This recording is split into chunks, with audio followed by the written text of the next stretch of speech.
Some serial killers explode into violence. Others take decades.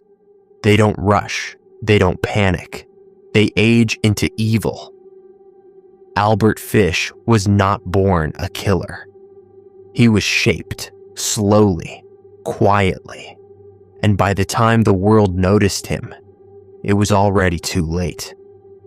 This is part 1 of Albert Fish, not the murders, but the making of the monster. Albert Fish was born Hamilton Howard Fish on May 19th, 1870, in Washington, D.C. His father was 75 years old when Albert was born.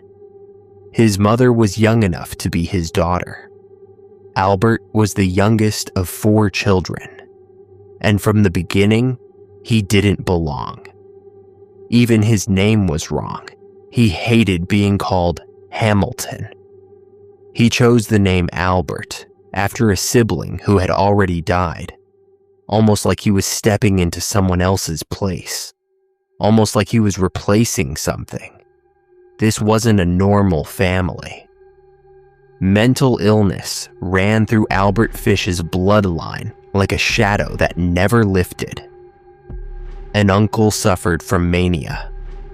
A brother was confined to a state hospital.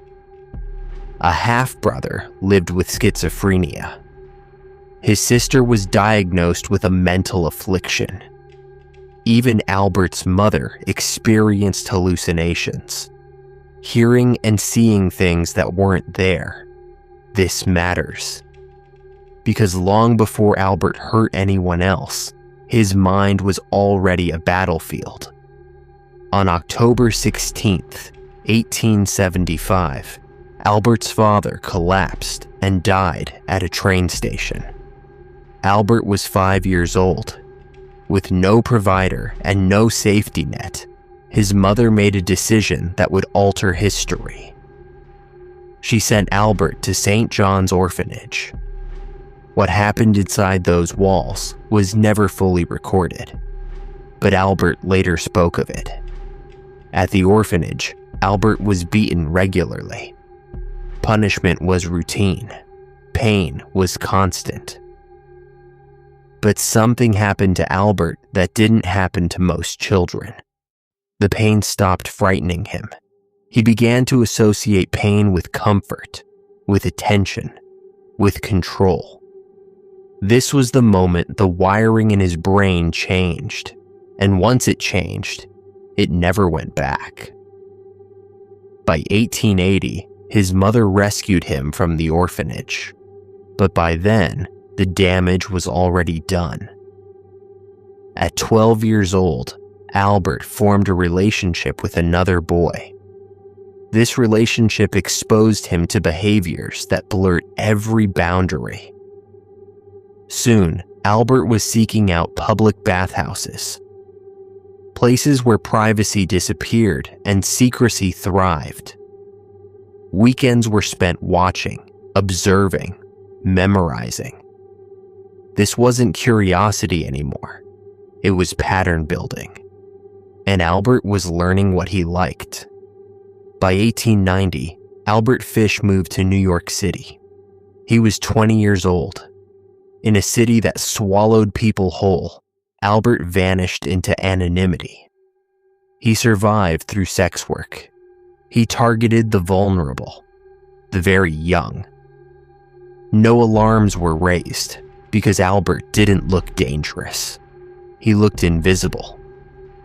In 1898, Albert married Anna Mary Hoffman. Together, they had 6 children. From the outside, it looked like stability. But stability was an illusion. Albert lived 2 lives, one as a father and one hidden in shadow. In 1903, he was arrested for theft and sent to Sing Sing prison. Prison didn't reform him. It refined him. After his release, Albert described a moment that haunted him forever. A visit to a wax museum.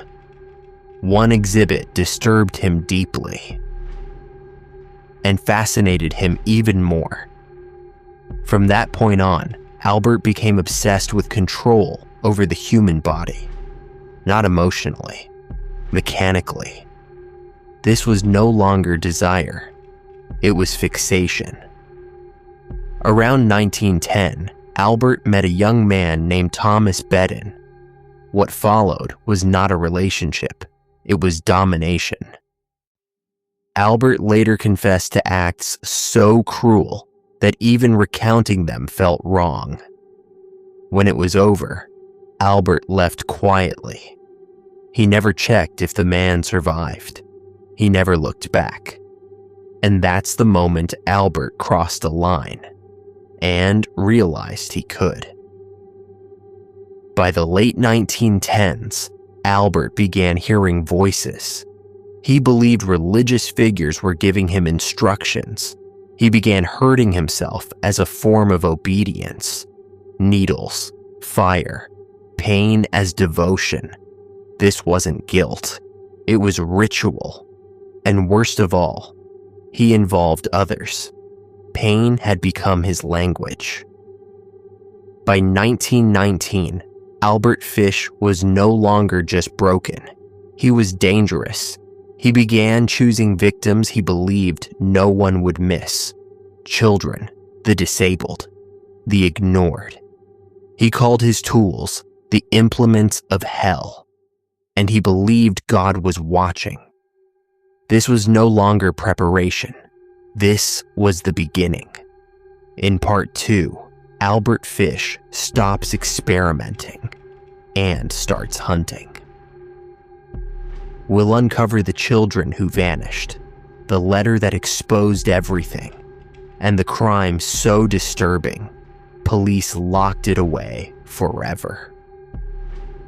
Subscribe, because part 2 is where Albert Fish shows the world who he really was.